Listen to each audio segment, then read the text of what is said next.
Well, to this story now, last year Gauteng was among the 3 provinces with the highest crime rate. Now, the Community Safety Department is trying to change that. In fact, it's recruiting 6,000 crime prevention wardens around the province. To tell us more about this venture, we are joined by the head of department, Nontsikelelo Sisulu. Thank you so much, Nontsikelelo, for your time this morning. Let's talk a little bit about some of the realities we're facing, especially as the Gauteng province, especially when it comes to crime. It's very sad to know that we're in a situation right now where crime prevention seems to be one where the criminals are becoming smarter, the criminals are becoming more arrogant, the criminals are even starting to intimidate the police at some level, and that needs to change a little bit. But what's going on in the province?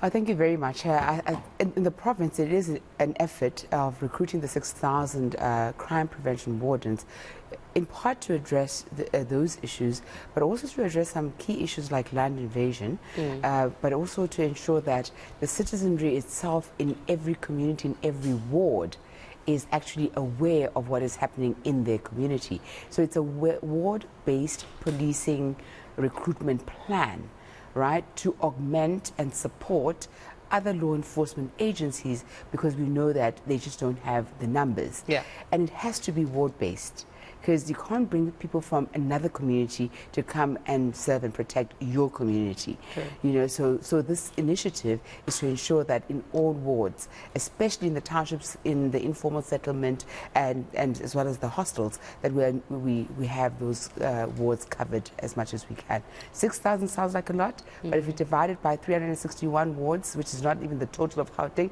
you only have about 17 people per ward.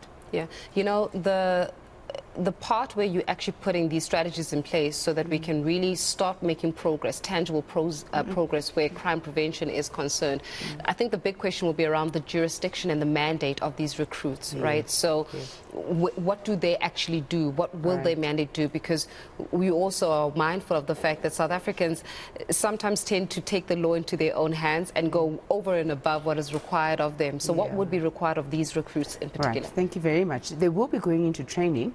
And part of the training will involve crime prevention, and often metros, not often, actually metros are charged with the responsibility of crime prevention, right? And so they will also be supporting those metros in terms of crime prevention, that aspect.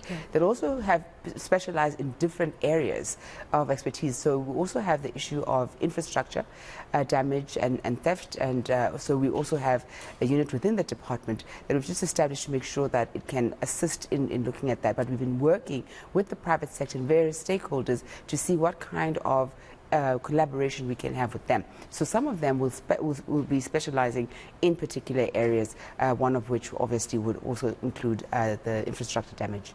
How different does it then become to, for example, a community policing forum? Because those ones are very much on the ground. They deal specifically with community needs and the issue of crime prevention. Would it be similar in terms of mandate, or what, more supportive? How does it differ from the role of like a community policing forum? All right. So the community policing forum is an independent forum. It has its own board, and so it actually oversees the work of the police, although it works mostly from police stations. So some community police forum members have applied as well, so that's an opportunity for them to continue with their work because they're already in those communities.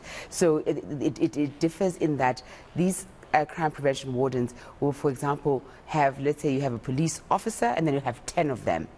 Because now they have a law enforcement agent, or you have a Gauteng traffic police officer from the specialized unit, and then they'll be working with them. So they'll always have supervision from a law enforcement agent until such time that they've specialized enough to actually get to a point where they also have the ability to have firearms, have all the right tools of trade in order for them to actually face the kind of crime that we're facing in South Africa.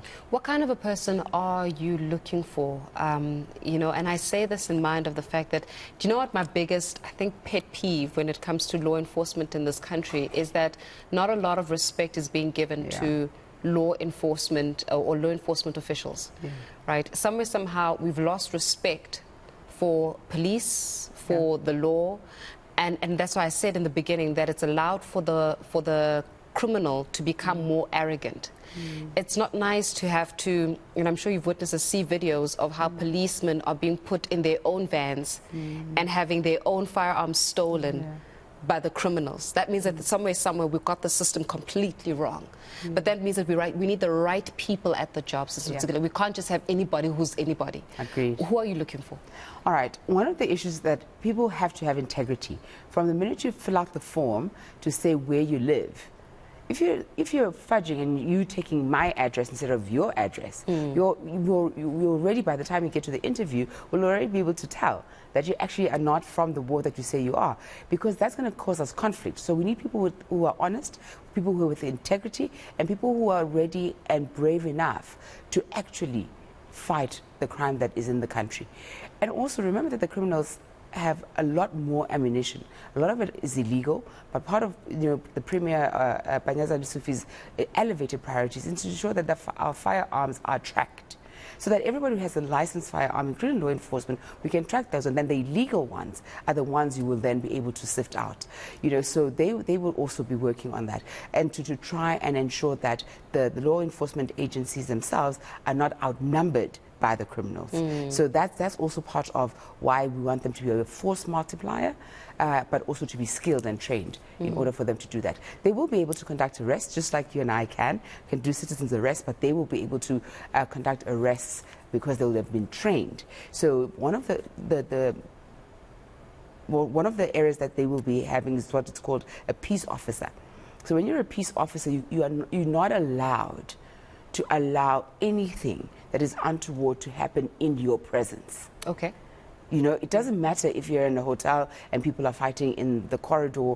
You have a duty as a peace officer to ensure that you actually create some peace and stability within that. So they have to be by the Minister of Justice. So in terms of legally, in terms of what we have to do, is that they have to be conferred as peace officers first, but they have to go through the training as such. So we are working South African Police Service as well in terms of it's some of their facilitators assisting us with the training, and also ensuring that we're able to have what the Premier calls those who are fit and proper. They must be fit, proper, and agile. So so we're looking at people who are able to, pound for pound, match the environment. Speaking about the environment in itself, and it's going to go into the question around resourcing. We had just a news bulletin and a story on the infrastructure MMC, Michael Son, speaking about the vandalism that is happening within the city of Johannesburg, specifically when it comes to the power supply infrastructure, right? And these kinds of criminal syndicates are such that they are heavily armed. We've seen, even within I think the past few months, people's lives were lost, right, because of these heavily armed criminal syndicates who are hell-bent on using the existing infrastructure to steal the copper, because there's a whole other crime syndicate that is involved in there. But they come in there without having any form of consciousness to the loss of life. They actually don't mind taking a life, which means that equally so, the response of whoever it is that's going to be upholding the law, including these recruits, need to have something similar to match, right? You talk about pound for pound. These guys are hectic. They're heavily armed. Many are even saying and suggesting that there actually could be former militia, whether from South Africa or not, but it's people that are heavily trained. How do we match that from a resourcing perspective? I mean, do we have that as a province, from a resourcing and also from a tactical training perspective, so that, we don't lose more lives, especially where law enforcement is concerned? I think I like the point that you make around consciousness, that we as a citizenry first need to be conscious of our own environment and be jealous enough to protect it ourselves. One. That way, even the criminal element that is in your community, remember, everybody lives in community, and these criminals and these syndicates are operating from a community. They're not operating from the air. Right? While we will have drones, we will have helicopters, we will try and ensure that at all levels, including the ground forces, right now we're focusing on the ground forces, but we will make sure that we also use technology to work with the kind of syndicates that we have. There are syndicates that obviously are being tracked anyway, but we can't leave out the element of corruption and collusion, whether with law enforcement amongst themselves and the criminal elements, and that has to be rooted out. Yeah. Right, and so that's also a very important aspect of having a clean government that actually works on the issues of corruption within law enforcement itself, so that, because part of the leeway and the contributing factor is that. So we can't shy away from that and wait to be asked about it. We're aware of it, and we are working on it as law enforcement agencies across the board. Yeah. What do I have to do to apply? I think let's get practical for a second. You're looking for 6,000? Yeah. Are we looking for 6,000 young people? Who are we looking for within that 6,000? How do I make sure that I'm counted within the recruitment? Yes. You know, we actually had a person with a disability come through, and they are a wheelchair user. So when we said somebody was fit and agile, you know, we wanted to ensure that we were all inclusive, and we then need to figure out within the work. For example, you have a command center, a control center, well, what would call Charlie Romeo, you know, where somebody can work. You don't have to discriminate against them because they have a disability. There are many aspects.